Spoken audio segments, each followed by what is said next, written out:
Last month, I found myself agreeing to a project with a timeline that I knew was impossible. I was nodding and saying absolutely, while internally thinking there's no way this is doable. And on the drive home, I asked myself why I just hadn't been honest. The answer was uncomfortable. I wasn't being nice, I was being controlling. I was trying to manage how this person perceived me, even at the cost of my own time, energy, and integrity. That's when I realized that people pleasing isn't actually about being selfless or kind. It is about something much more complicated. And today we're diving into the hidden truth behind people pleasing. Trust me, it might make you a little uncomfortable, but it could also set you free. Hello, welcome to Lead with Soul, the podcast for women leaders who are done with overcomplicating success. I am your host, Meghna, and today we're going to be talking about something that affects so many of us, especially as women in leadership. Yes, I am talking about people pleasing. Now, before we dive in, let me ask you a quick question. Have you done any of these in the past week? Have you said yes to something when you really wanted to say no? Have you apologized for something that wasn't your fault? Have you stayed silent about a concern to avoid potential conflict? Have you over-delivered on a project beyond what was necessary? Or stressed about how someone might perceive your actions or decisions? If you're nodding along, welcome to the club. These are all classic signs of people pleasing, and I am raising my hand right along with you. Because here's the thing.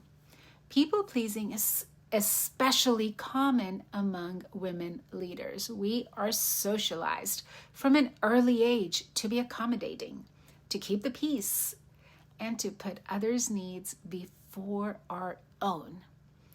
But what if I told you that people pleasing isn't actually what we have been told it is? What if it is not about being nice or kind or selfless, but about something entirely different?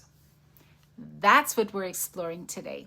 The hidden truth behind people pleasing, why it's hard to stop, and how to break free from this pattern that's probably costing you more than you realize. Here's what we're going to cover together. The surprising real motivation behind people pleasing. It's not about being nice, by the way. 5 ways that people pleasing shows up in leadership, often disguised as positive traits. Number 3, the profound cost of this pattern for women leaders specifically. The 3 core beliefs that are driving your people pleasing behaviors, and of course, strategies to break the cycle that don't require us becoming a jerk. Because here's the truth. You can stop people pleasing without stopping being a good person, a good human being, a good leader. In fact, I'd argue that breaking free from people pleasing actually allows you to show up more authentically and create more genuine connection. So let's start with the uncomfortable truth. People pleasing is not actually about being nice. At its core, people pleasing is about control. When we people please, we're trying to control how others perceive us, the emotional atmosphere of a situation, other people's responses or reactions to us, our own uncomfortable emotions, and of course, the outcome of these interactions. This is why I sometimes call people pleasing manipulative niceness, because it's not actually about selfless giving. It's about managing perceptions and outcomes through accommodation. Let me share a personal example that really drove this home for me. A few years ago, I was leading a project with a tight deadline, and one team member consistently delivered work late, below the quality standard we needed. And instead of addressing it directly, I stayed up late fixing their work. I made excuses for them to the other team members. I took on parts of their workload and avoided giving direct feedback. See, I told myself I was being supportive and understanding, but what was I actually doing? I was controlling the situation. I was ensuring the project wouldn't fail. Yes, I was also avoiding the discomfort of a difficult conversation and the possibility that they might be upset with me. Was this actually kind? Not really. They didn't get the feedback they needed to improve. The team dynamic suffered because of the double standards, and I burnt myself out picking up the slack. See, this realization was uncomfortable but transformative. My people-pleasing wasn't a virtue. It was a strategy for avoiding discomfort and maintaining an image of myself as nice at all costs. See what I mean? Now let's talk about how people-pleasing specifically shows up in leadership contexts, often disguised as positive traits. Pattern number 1 is the over-accommodator. This is when you adjust your boundaries, your expectations, your standards to avoid disappointing others.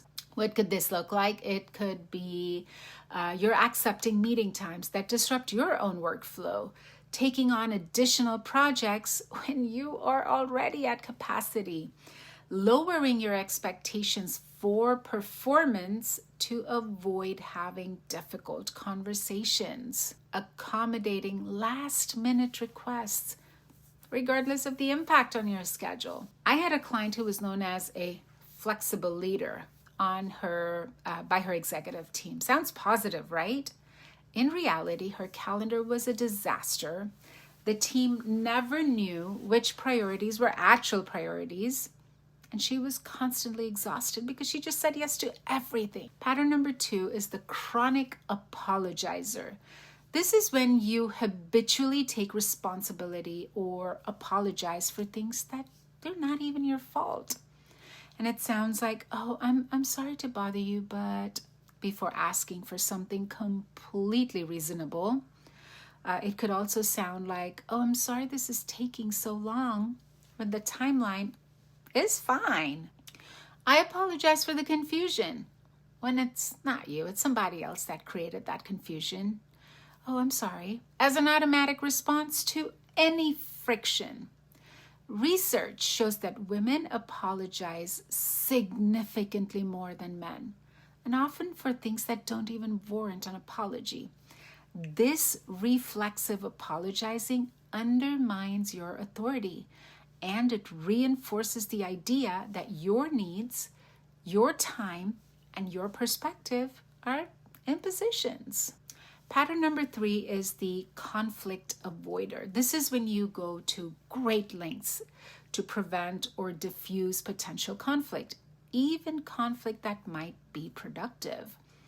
This could look like withholding important but potentially unpopular feedback.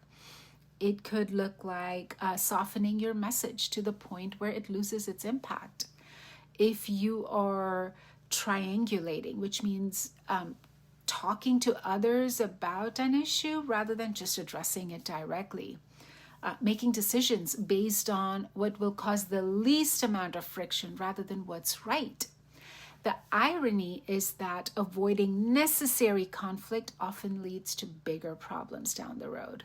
Small issues snowball into big ones, there's resentment building, and then the teams develop a culture of artificial harmony rather than healthy, productive debate. Pattern number 4 is the excessive justifier. This is when you feel compelled to explain or justify your decisions, your boundaries, your needs. And it sounds like giving a 3-paragraph explanation if you need the day off, or listing multiple reasons why you can't take on a project. By the way, no is a complete sentence, right? It could be feeling the need to justify a business decision that's completely under your authority, over explaining why you need information or resources to be able to do your job, right?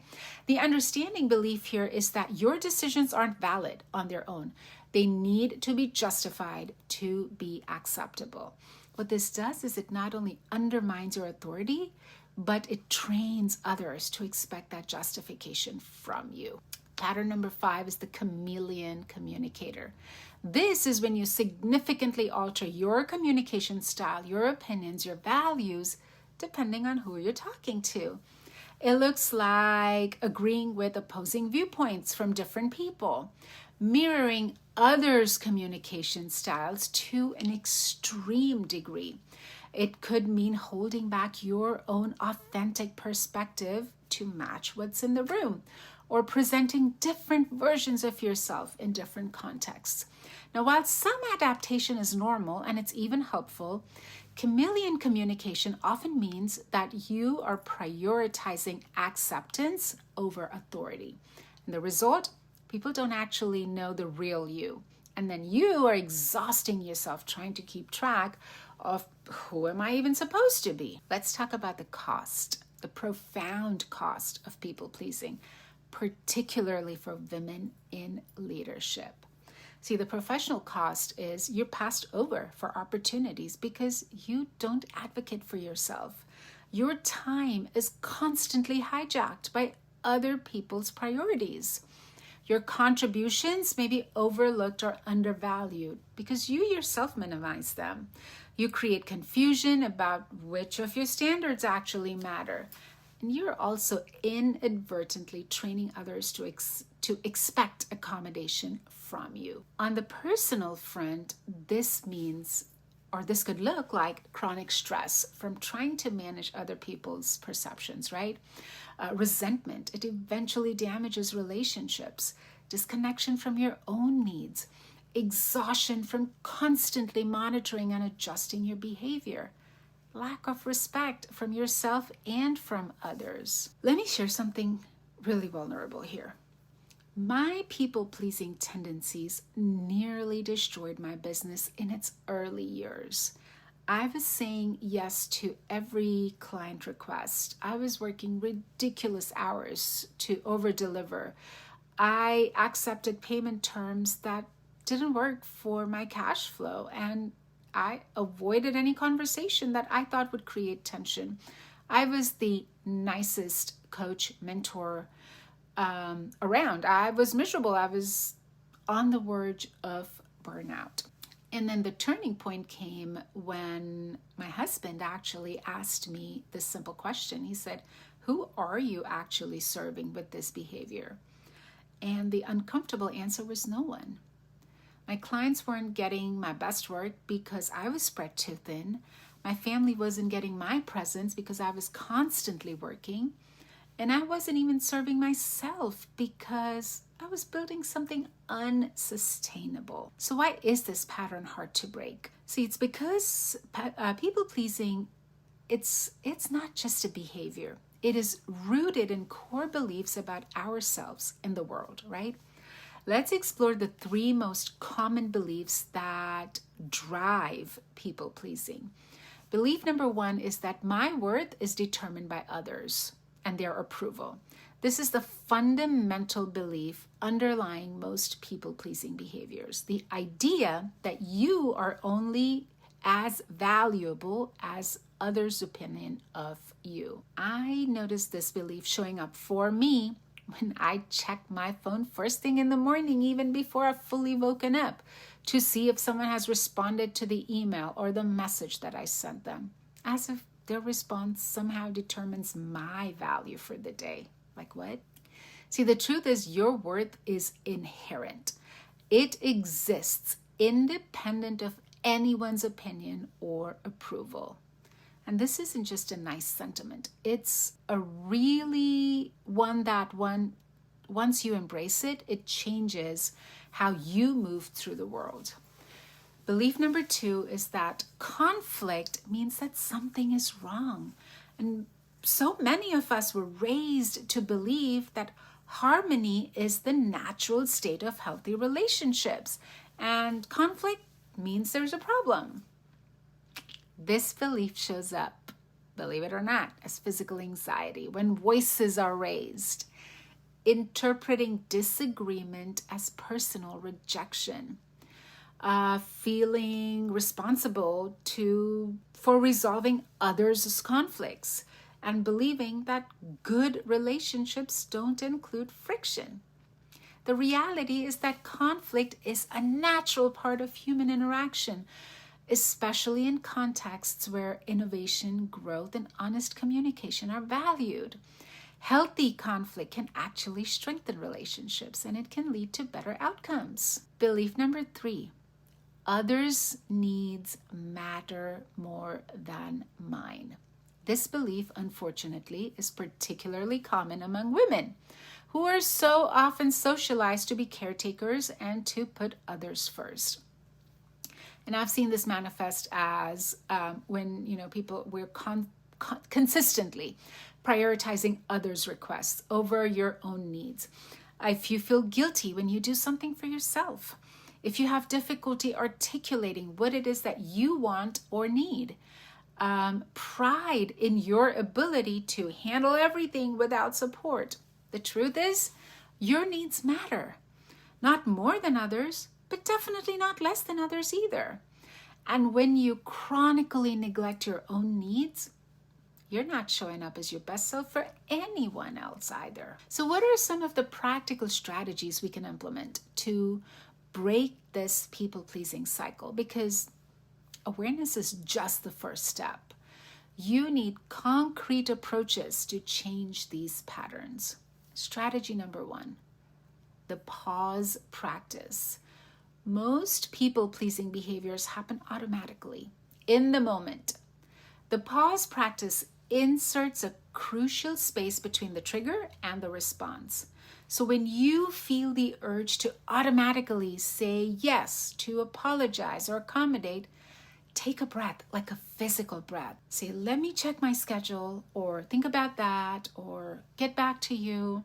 Give yourself time to make a conscious choice rather than a reactive one. I started implementing this with email specifically. Instead of responding immediately to requests, I created a rule. I wait for at least 3 hours before replying to a request. And what this simple buffer has done, it's allowed me to respond from my values rather than that automatically people-pleasing instinct. Strategy number 2 would be the values alignment check. People-pleasing often means making decisions based on what others want rather than what aligns with your values.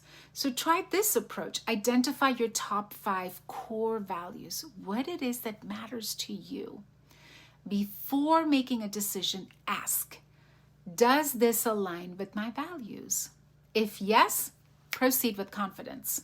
If no, that's information about what a better response might be. One of my core values is presence, right? Being fully engaged in whatever it is that I'm doing. When I started checking the decisions I made against this value, I realized how often I was saying yes to things that would fragment my attention and prevent me from being fully, truly present anywhere. Strategy number 3 would be the discomfort expansion. See, people-pleasing is at its core an avoidance of discomfort. This strategy is about gradually expanding your capacity to sit in that discomfort. Start small. Express a difference of opinion in a low-stakes situation. Let a small request sit unanswered for one day. Say no to something minor and don't justify it. Allow silence in a conversation instead of having to fill it.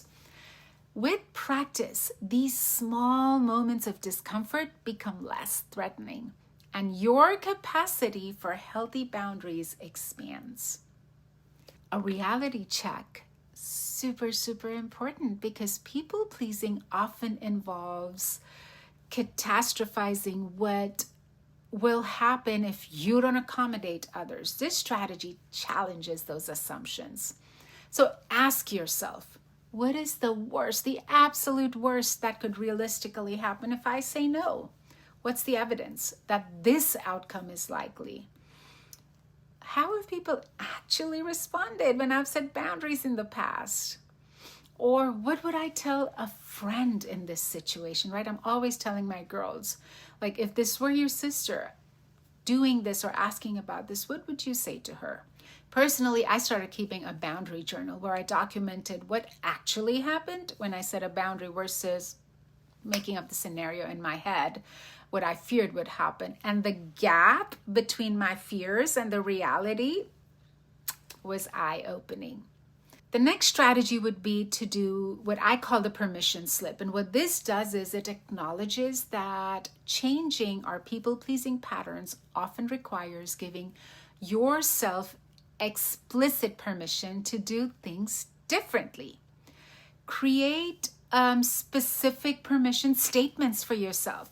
I give myself permission to say no without explanation. I give myself permission to have needs and to express them directly. It could also be, I give myself permission to disappoint people who have unreasonable expectations. I give myself permission to prioritize my well-being.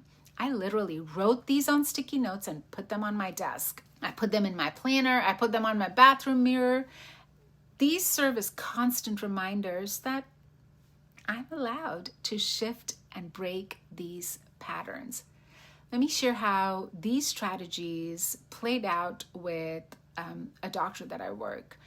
I was working with this brilliant healthcare provider who was known for being the nicest person you would ever meet. She never said no. She stepped in to help others, consistently put her team's needs before her own. And while these qualities were very much appreciated, they were also holding her back. They were also holding her from growing, from getting to the next level. And this is where we work together to identify these patterns, these beliefs that were driving these patterns. And for her, the core belief was that if I am consistently helpful, if I'm not, then I'm not valuable. And we think it had roots in childhood because she was the responsible eldest daughter. And this had been heavily emphasized for her. So over 6 months, she implemented these strategies. She started using the pause practice, identified her core values, used them as a decision-making framework. She practiced small moments of boundary setting, tracked the results, gave herself permission, wrote those permission statements we talked about earlier, and reviewed them each morning. The results were transformative. Not only did she reclaim hours of her time each week, but she gained the reputation as a clear and direct communicator.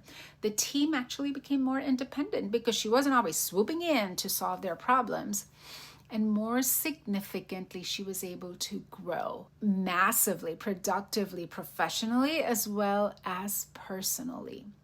So let's address an important question. How do you and I break free from people pleasing without becoming cold or selfish or unkind? Because this is a common fear, that there are only two options: be a people pleaser or be a jerk. And the honest truth, the reality is that it is much more nuanced than just black or white.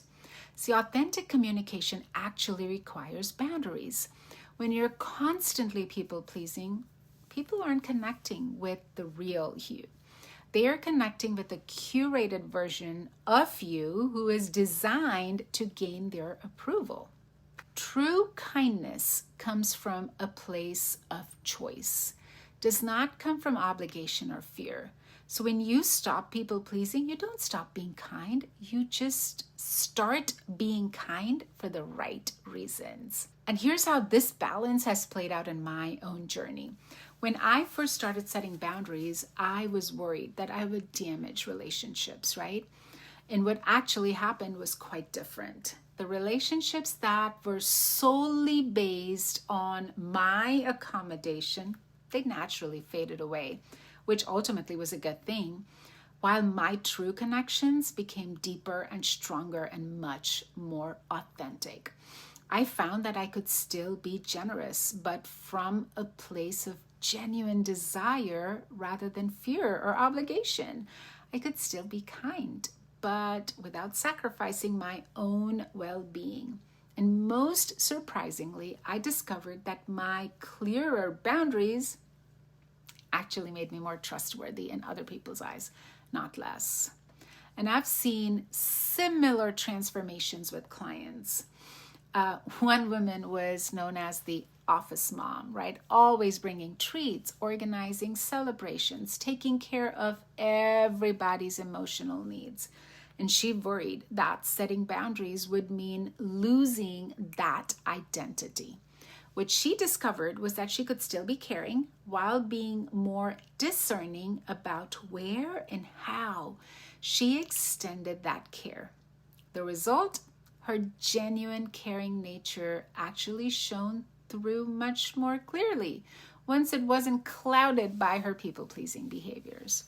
And we had another client who struggled with saying no to their clients, leading to resentment actually building up. And when they started setting better boundaries, they were shocked to find that clients actually respected them more, not less. And one client actually told them, I finally feel like we're getting your best work now that you're clear about what you can do and what you cannot do. Before we wrap up, I want to acknowledge something important here. Breaking free from people-pleasing is a journey. It is not a destination. You will not do this perfectly. There will be times when you will slip back into old patterns. That's normal. That's okay. The goal isn't to never accommodate others or to become completely immune to other people's opinions.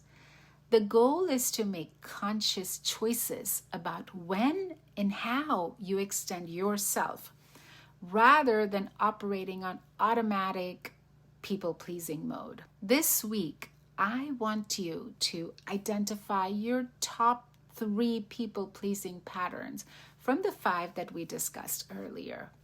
I want you to practice the pause at least 3 times when you feel that urge to automatically accommodate somebody. Take a minute now to write one permission statement that you need to hear right now.